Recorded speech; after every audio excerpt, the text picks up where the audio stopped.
بسم اللہ الرحمن الرحیم۔ السلام علیکم ناظرین۔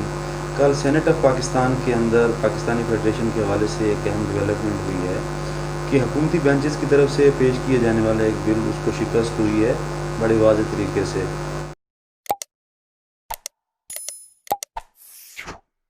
اور وہ بل جو ہے وہ قومی مالیاتی کمیشن سے متعلق ہے، جو طے کرتا ہے وفاق کے اکٹھے گئے جو ٹیکسز ہیں ان کو، جو ڈویزیبل پول ہے ان کا جو تقسیم ہے وفاق اور صوبوں کے درمیان ان ٹیکسز کی فنڈز کی جو تقسیم ہے اس کے حوالے سے طے کرتا ہے نیشنل فائنانس کمیشن ایوارڈ۔ تو یہ بل اس NFC ایوارڈ سے متعلق تھا۔ کانسٹیٹیوشن کے آرٹیکل 160 کی شق 3A اس کے اندر یہ کہا گیا ہے کہ اس کے اندر یہ موجود ہے کہ کسی بھی NFC ایوارڈ کے اندر جو صوبوں کا حصہ ہوگا وہ پچھلے NFC ایوارڈ سے کم نہیں ہو سکتا۔ نئے NFC ایوارڈ میں جو ہر 5 سال بعد بنایا جاتا ہے، ایشو کیا جاتا ہے، کیا جانا چاہیے آئین کے مطابق، اس کے اندر صوبوں کا حصہ وسائل کے اندر بڑھ تو سکتا ہے لیکن اسے کم نہیں کیا جا سکتا۔ یہ ہے آرٹیکل 160 پاکستان کے آئین کا، 1973 کے آئین کا۔ تو اس کے اندر حکومت تبدیلی کرنا چاہتی ہے، اور حکومت کا نقطہ نظر یہ ہے کہ حکومتی اخراجات مرکز کے جو اخراجات ہیں وفاقی حکومت کے، وہ بہت زیادہ بڑھ گئے ہیں سیکیورٹی اخراجات کی وجہ سے، اور جو قدرتی آفات ہیں کرونا، لوکسٹ وغیرہ، ان کے اوپر اخراجات کرنے کی وجہ سے وفاق کے اخراجات بہت بڑھ گئے ہیں۔ تو اس کے لیے ضروری ہے کہ جو ٹیکس ریونیو ہے اس کے اندر وفاق کا، مرکز کا حصہ بڑھایا جائے اور صوبوں کا حصہ اس کے مطابق تھوڑا کم کیا جائے۔ لیکن اس کے اوپر پاکستان کی بڑی اپوزیشن جماعتوں نے بڑا سخت رد عمل دیا ہے۔ کل سینٹ کے اندر پیپلز پارٹی، PMLN، پختونخوا ملی عوامی پارٹی، جماعت اسلامی، جمعیت علماء اسلام، اور ان سب پارٹیز نے نیشنل پارٹی بلوچستان سے بڑا سخت رد عمل دیا ہے کہ آج تک 73 سال سے پاکستان کے اندر مضبوط highly centralised form of government چلتا رہا ہے، اور وسائل کے اوپر مرکز کا جو کنٹرول ہے وہ بہت سخت رہا ہے، اور اس سخت کنٹرول نے صوبوں کو ان کے جائز حقوق بھی نہیں دیے، اور صوبوں کے اندر احساس محرومی پیدا ہوتا رہا ہے۔ مشرقی پاکستان کا جو علیحدگی ہے اس کا آغاز اسی احساس محرومی سے ہوا تھا کہ ان کو ان کے جو جائز حقوق ہیں، ان کے جو ٹیکس ریونیو کے اندر ان کا جو شیئر ہے وہ ان کو نہیں دیا جا رہا، اور یہ جو احساس محرومی بلوچستان میں بھی ہے، KP میں بھی رہا۔ تو ان صوبوں کے اندر جو ہے یہ اپنے حقوق، مالی حقوق خاص طور پہ نہ ملنے کا شکوہ جو ہے وہ آج تک موجود رہا ہے۔ اس کی ایک وجہ یہ ہے کہ قومی جو وسائل ہیں، جو قابل تقسیم جو ریونیو ہے، اس کو تو اس میں اس کی دوہری تقسیم ہونی ہوتی ہے۔ ایک تقسیم کے لیے فارمولہ ہے کہ مرکز اور چاروں صوبوں کے درمیان تقسیم کے لیے جو فارمولہ طے کیا جائے گا وہ کیا ہوگا، اور دوسرا فارمولہ یہ ہوگا کہ جو صوبوں کا شیئر ہے مرکز کے ریونیو کے اندر،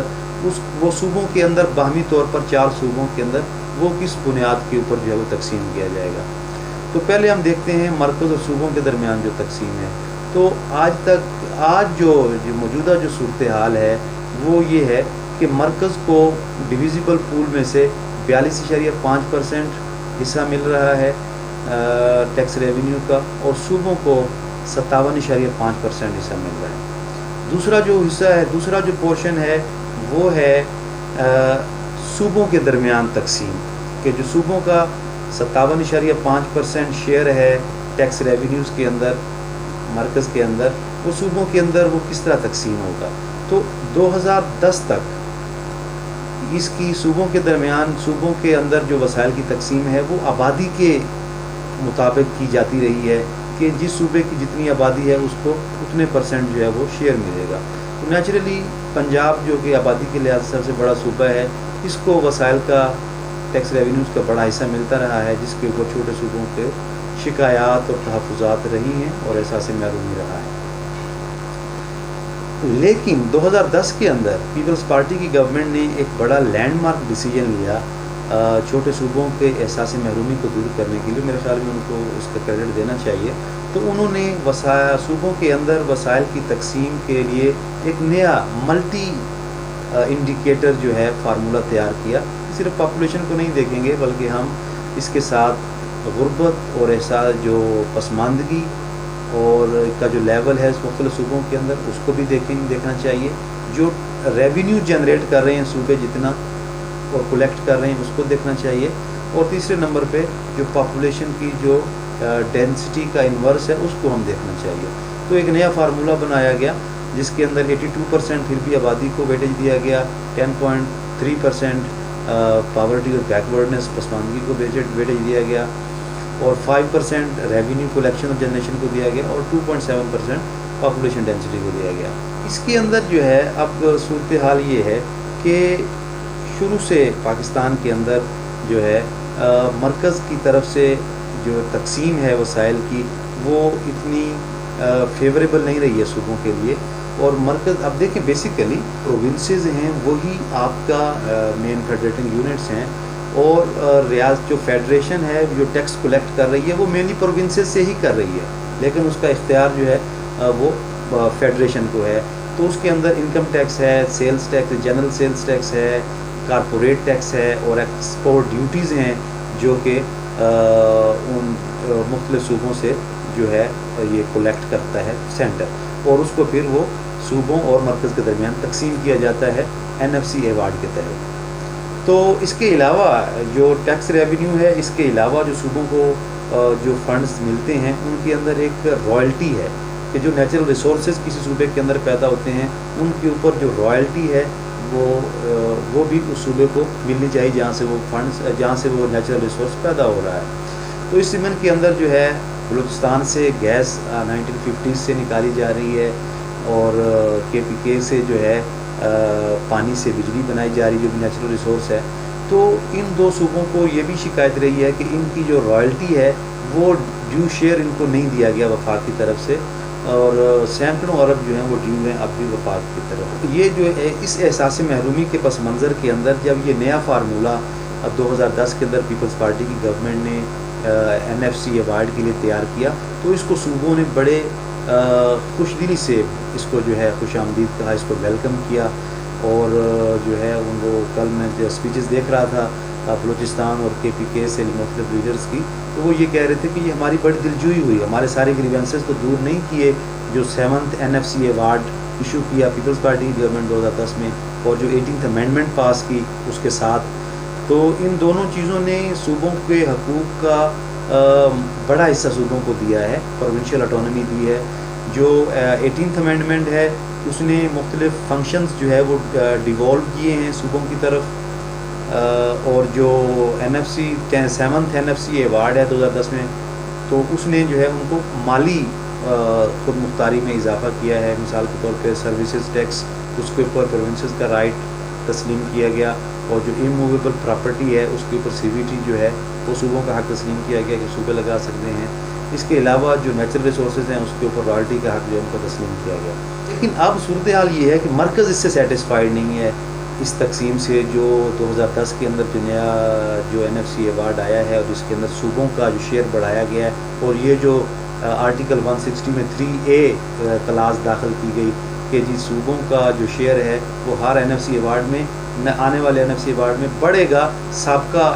جو شیئر ہے اس سے کم نہیں کیا جا سکتا, صوبوں کے شیئر کو سلیش نہیں کیا جا سکتا, انکریز کیا جا سکتا ہے آنے والے NFC ایوارڈز کے اندر. تو اس کو اب گورنمنٹ ریویو کرنا چاہتی ہے جس کے اوپر صوبوں کی طرف سے مزاحمت کی جا رہی ہے, اور خاص طور اور جو ہے پولیشن جماعتوں کی طرف سے. تو میرے خیال میں یہ ہم اس کو اور اس کا جو آرگومنٹ ہم دیکھیں گے کہ سینٹر کا کیا ہے مرکز کا, تو آرگومنٹ یہ ہے کہ 2010 کے بعد سے جب سے یہ 7th NFC ایوارڈ امپلیمنٹ ہو رہا ہے تو اس کے بعد سے وفاق کا جو بجٹ ڈیفیسٹ ہے, بجٹ کا خسارہ ہے سالانہ, وہ ہر سال بڑھ رہا ہے. تو اس کو کم کرنے کے لیے, اور وفاق اپنے اخراجات میٹ آؤٹ نہیں کر پاتا جس کی وجہ سے جو ہے اس کے جو ہے اس کا شیئر جو ہے ڈویزیبل پول کے اندر بڑھایا جائے. اور یہ 15 کے اندر بھی PMLN کی گورنمنٹ میں بھی یہ کوشش کی گئی تھی اور وفاقی حکومت نے ڈیمانڈ کی پرپوزل دیا تھا کہ پروونسز والنٹریلی اپنے شیئر میں سے 57.5% جو ان کا شیئر ہے ٹیکس ریونیوز میں سے قومی ٹیکس ریونیو میں سے اس میں سے 7% وہ والنٹریلی رضاکارانہ طور پر مرکز کو دے دیں تاکہ وہ اپنے اضافی اخراجات پورے کر سکیں. تو اب یہ جو نیا NFC ایوارڈ جو اس سال PTI کی گورنمنٹ سپوزڈ ہے کہ یہ دے گی 10واں NFC ایوارڈ, اس کے لیے جو ٹرمز آف ریفرنس پریزیڈنٹ الوی نے دیے ہیں بنائے ہیں اس کمیشن کے لیے 10ویں NFC کمیشن کے لیے, تو اس کے اندر بھی یہ انہوں نے شامل کر دیا ہے کہ اس NFC کمیشن کو, اس نیشنل فائنانس کمیشن کو دیکھنا چاہیے کہ کس طرح مرکز کے سیکیورٹی اور جو نیچرل ڈیزاسٹر سے میٹ آؤٹ کرنے کے لیے جو ایکسپینسز ہیں وہ پورے کیے جا سکتے ہیں. اس کے علاوہ جو مرکز نے جو لونز لیے ہوئے ہیں اور اس کو جو ریپیمنٹ کرنی ہے عالمی اداروں کو,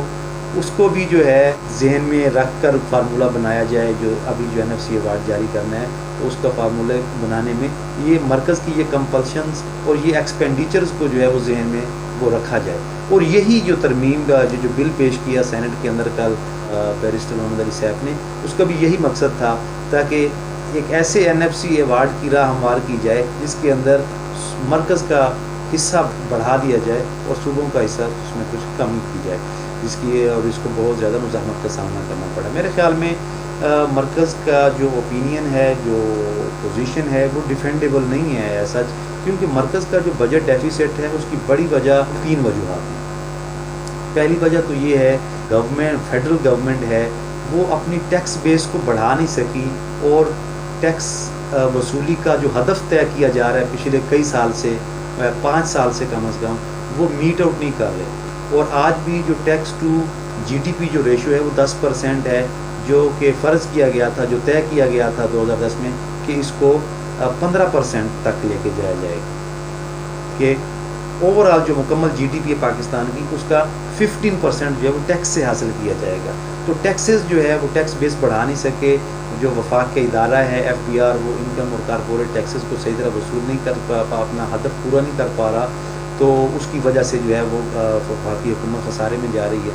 تو اب یہ دیکھیں تو یہ بیسیکلی یہ سینٹر کا فالٹ ہے, یہ صوبوں کا فالٹ نہیں ہے. صوبے تو جو ٹیکسز صوبوں نے اکٹھے کرنے ہیں وہ تو اپنی جو ڈیڈ لائنز ہیں اس کو میٹ آؤٹ کر رہے ہیں, خاص طور پر پنجاب اور سندھ جو ہے اس کو دونوں کو اپنے ٹارگٹ میٹ کر رہے ہیں. جو ٹیکسز انہوں نے وصول کرنے ہیں وہ تو اپنے ٹیکس اپنے ہدف پورے کر رہے ہیں, لیکن مرکز اپنے ہدف جو ہے وہ پورا نہیں کر پا رہا. تو ایک تو یہ چیز کہ مرکز جو ہے اپنی ٹیکس وصولیوں کے اندر اس کی ڈیفیشنسی ہے, اس کو اس کے اوپر قابو پانا چاہیے. دوسری بڑی وجہ جو ہے کہ جو وفاقی ادارے سرکاری ادارے ہیں وفاق کے ماتحت ہیں, جو اسٹیٹ اونڈ انٹرپرائزز ہیں جس طرح PIA ہے, Pakistan steel mills, Pakistan railways اور دوسرے جو ایسے ادارے ہیں جو مسلسل خسارے میں جا رہے ہیں, تو یہ بھی ایک بڑی وجہ ہے وفاق کے بجٹ خسارے کی. ایک بڑی وجہ یہ ادارے ہیں. تو ان کو بھی ان کی جو مس مینیجڈ ایڈمنسٹریشن میں جو پرابلمز ہیں وہ بھی وفاق کے اوپر اس کی لائبلٹی آتی ہے, ذمہ داری آتی ہے, تو صوبوں کو اس کا جو ہے نا خمیازہ نہیں بھگتنا چاہیے. اور تیسری اہم بات یہ ہے کہ 2010 میں 18ویں ترمیم کے پاس ہونے کے بعد 17 منسٹریز 17 وزارتیں اور جو ڈپارٹمنٹس تھے وہ صوبوں کو منتقل کیے گئے, لیکن آج تک جو ہے وہ ان کی منتقلی مکمل نہیں ہوئی, جس کے اندر ایجوکیشن ہے, جس کے اندر ہیلتھ ہے اور دوسرے ڈپارٹمنٹس ہیں. تو فیڈرل گورنمنٹ آج تک ان وزارتوں کی سٹرکچرز اور ان کے جو ایکسپینسز ہے وہ خود اس جو ہے نا وہ برداشت کر رہی ہے. تو اس کو چاہیے کہ ان کو ڈیوالو کر دیا جائے کہ جو چیز letter and spirit 18th amendment لاگو ہو گئی, اپروو ہو گئی ہے, تو بجائے اس کے کہ آپ ان کے ایکسپینسز کو میٹ کریں, آپ ان کو سیٹلڈ اس کو صوبوں کی طرف منتقل کر دینا چاہیے. تو یہ جو وجوہات ہیں یہ ساری کی ساری مرکز کو دیکھنی چاہیے اور صوبوں کے اوپر جو ہے وہ بوجھ نہیں ڈالنا چاہیے, تاکہ صوبے جو اپنی ڈیولپمنٹ کا سفر جاری رکھ سکیں. خاص طور پر جو صوبے پہلے ہی بہت پیچھے رہ چکے ہیں, بلوچستان ہے, KB ہے, جن میں ڈیولپمنٹ نہیں ہو سکی, پبلک سرکاری انویسٹمنٹ کم ہونے کی وجہ سے پرائیویٹ سیکٹر بھی ڈیولپ نہیں ہوا. تو ان کو جو ہے نا مزید اب اس کو ہولڈ بیک نہیں کرنا چاہیے, ان کو پیچھے نہیں رکھنا چاہیے, اور ان کے جو شیئرز مل رہے ہیں ٹیکس ریونیوز کے اندر وہ ان کا جاری رکھنا چاہیے. پاکستان ایک وفاق ہے، اور فیڈریشن کی جو اپروچز ہیں، فیڈریشن کو سٹرونگ بنانے کے لیے جو اپروچز ہیں وہ دو طرح کی ہو سکتی ہیں۔ ایک تو یہ ہے، ایک اپروچ یہ ہے کہ آپ فیڈریٹڈ یونٹس یا پروونسز کو ان کے جو ڈیو رائٹس ہیں، کانسٹیٹیوشنل، پولیٹیکل اور فسکل جو رائٹس ہیں، مالی جو حقوق ہیں، وہ ان کو آپ پورے دے دیں، اور بعد میں اور جب سسٹم چلے گا تو صوبے خود جو ہے وہ سینٹر کو اپنی ضرورت محسوس کرتے ہوئے سینٹر کو سٹرونگ کریں، کیونکہ جب وہ دیکھیں